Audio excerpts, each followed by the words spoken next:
17వ తేదీ ఫిబ్రవరి నెల 2026 సంవత్సరం. ఈ రోజు దేవుని వాగ్దానము. సామెతలు 10వ అధ్యాయము 17వ వచనము. ఉపదేశమును అంగీకరించువాడు జీవ మార్గంలో ఉన్నాడు, గద్దింపునకు లోబడిని వాడు త్రోవ తప్పును. సహోదరి సహోదరులారా, మనం ఎలా మంచి మార్గంలో జీవించాలో పరిశుద్ధ గ్రంథమైన బైబిల్ మనకు స్పష్టంగా బోధిస్తూ ఉంది.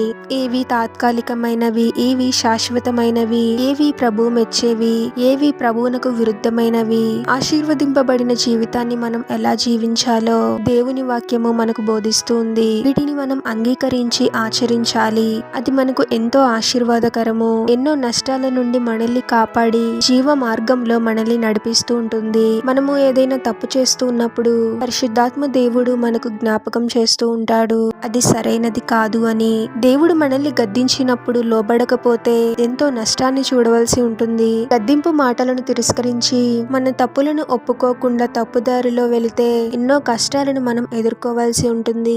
నిజంగా ప్రభువుని ప్రేమించేవారు ప్రభు యొక్క ఆజ్ఞలను పాటిస్తారు. జ్ఞానం కలిగిన వారు ప్రభు గద్దింపునకు లోబడతారు. గద్దింపు శిక్ష కాదు, అది మనకు రక్షణ.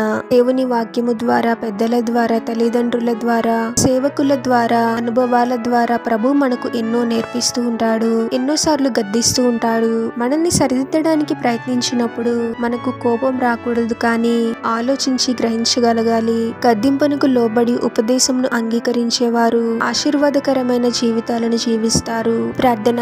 పరిశుద్ధుడవగు ప్రభువా, మీ పరిశుద్ధమైన నామమునకు తరతరములు యుగయుగములు మహిమ కలుగును గాక. మరొక నూతన దినంలోనికి మమ్మల్ని క్షేమంగా ప్రవేశింపచేసిన దేవా, మీకే స్తోత్రం తండ్రి. ప్రతిదినము క్రమం తప్పకుండా వాక్యాన్ని ధ్యానించడానికి మాకు సహాయం చేయండి ప్రభువా.